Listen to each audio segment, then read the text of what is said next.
Hi friends, कैसे हो आप लोग। स्वागत है आपका अपने channel math research centre Aryan sir पर। तो फ्रेंड्स, अभी जो हमारा सीरीज चल रहा है श्रापित जंगल का, ये अगला भाग है, एपिसोड नंबर 7। तो चलिए कहानी को शुरू करते हैं।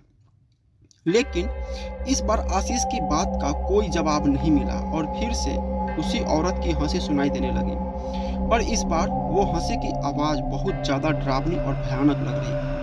आवाज़ पूरे जंगल में गूंज तो रही थी, पर ऐसा लग रहा था कि हमारे आसपास ही कोई हंस रहा हो, क्योंकि उसकी आवाज़ हमारे कानों में ऐसे आ रही थी जैसे वो हंसी हंसने वाला भी हमारे साथ ही चल रहा हो।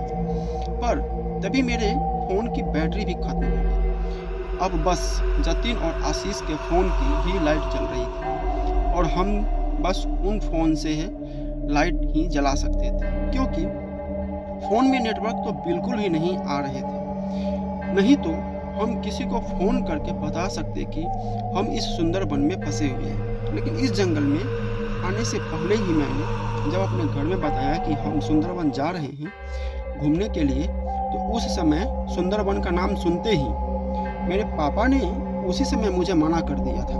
उन्होंने कहा, तुम लोगों को उस जंगल के अलावा और कोई जगह नहीं मिला, वहाँ मत जाना।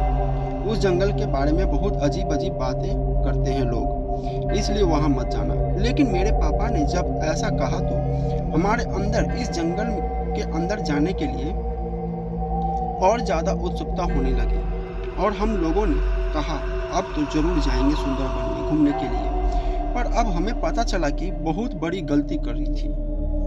हमने उस समय यह निर्णय करके कि हम जरूर जाएंगे सुंदरवन। काश मैं अपने पापा की बात उस समय मान लेता, पर अब इन बात से कोई फर्क नहीं पड़ता, क्योंकि हम सुंदरवन में आए और अब फंसे हुए हैं। रात के लगभग 12 बज चुके हैं और हमें एक दोस्त की भी मौत हो गई है। यह भी पता नहीं कि अब हम लोग यहाँ से जिंदा वापस भी जा पाएंगे या नहीं।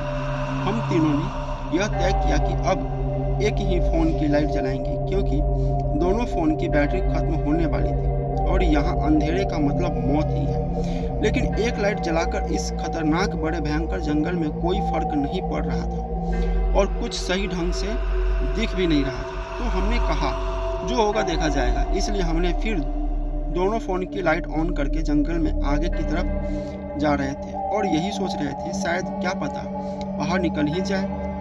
यह उम्मीद तो थी हम तीनों को, लेकिन जंगल में वो हंसी और रोने की आवाज़ लगातार अभी भी गूंज रही थी। ऐसा लग रहा था वो आवाज़ एक पल में रो रही हो और थोड़ी ही देर में अजीब सी हंसी में हंस रही हो। और जंगल में जंगली जानवरों की आवाज़ तो आ ही रही थी, लेकिन सच बताऊँ तो हमें उस समय किसी भी जंगली जानवर की आवाज़ से कोई भी दिक्कत नहीं थी। दिक्कत बस हमें इसी आवाज़ से थी जो लगातार हमारा पीछा कर रही थी और हमारे साथ ही साथ मानो चल रही हो, क्योंकि वो शायद किसी शैतानी औरत की आवाज़ थी जो कभी हंसी में सुनाई देती थी तो कभी रोने में। फिर उसके बाद हम लोगों को जिस बात का डर था वही हुआ।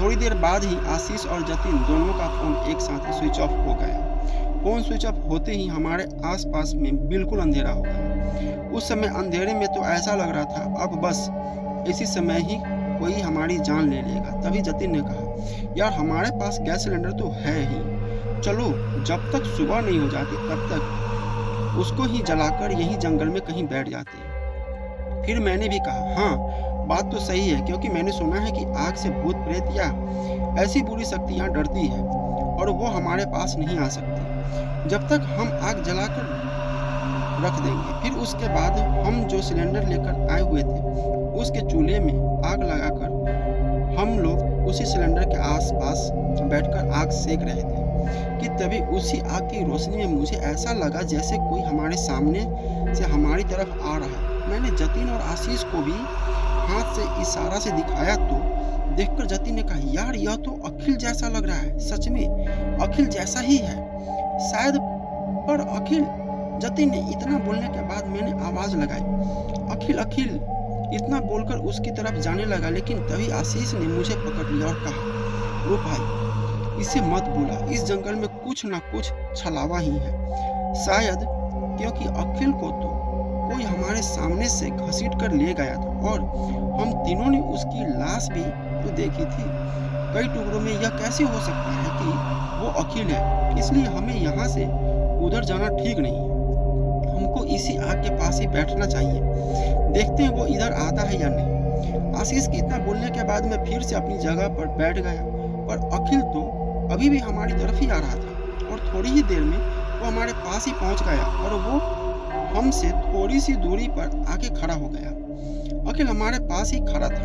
यह देखकर तो हम लोगों को अपनी आंखों पर यकीन नहीं हो रहा था कि हमने थोड़ी देर पहले क्या देखा था और अब अखिल हमारे सामने खड़ा दिख रहा है। मुझे वो भी शायद याद था जो पहले मैंने एक गड्ढे के पास झाड़ियों में अपने तीनों दोस्तों की टुकड़ों में लाश देखी थी और बाद में तीनों दोस्त मुझे सही सलामत मिले थे। मैंने यही बात दोनों को बताई कि शायद ऐसा ही कुछ हो और यह अखिल जो हमारे सामने खड़ा है जिंदा ही हो। इतना हम सब आपस में धीरे धीरे बात कर ही रहे थे कि तभी अखिल ने कहा, अबे भाई कहाँ चले गए थे तुम लोग यार, मैं तुम लोगों को कितनी देर से ढूंढ रहा हूँ। भाई यार, हम तीनों उसी आग के पास खड़े होकर यह सब सुन रहे थे कि तभी मैंने कहा, अखिल तू कहाँ चला गया था? कौन था जो तुझे घसीटता हुआ ले जा रहा था? लेकिन फिर अखिल ने हम तीनों को चौंका देने वाली बात कही। अखिल ने कहा, कैसी बात कर रहे हो घसीटता हुआ? अरे तुम लोग तो मुझे उधर जहाँ हम लोग पहले बैठे थे पेड़ के पास वहीं छोड़कर आ गए थे। मैं टॉयलेट करने के लिए पीछे गया और उतने में तुम लोग मुझे छोड़कर चले गए और तब से मैं तुम्हारे पूरे जंगल में तुम्हें ढूंढ रहा था। अखिल यह सब बातें बोल रहा था और मैं एकटक अखिल को ही देख रहा था क्योंकि मैं यह सोच रहा था कि अगर अखिल इतनी देर से हमें इस जंगल में हमें कैसे ढूंढ रहा था, क्योंकि उसके पास अभी उसका फोन भी नहीं था और इस जंगल में तो लाइट के बिना तो एक कदम रखना भी नामुमकिन सा था इस अंधेरे में, और वो बिना लाइट चलाए हमें कैसे ढूंढ रहा था। आगे की कहानी अगले एपिसोड में। तो फ्रेंड्स कैसा लगा स्टोरी प्लीज कमेंट करके बताइए और हमारे चैनल को सब्सक्राइब जरूर कीजिए। मिलते हैं अगले स्टोरी में।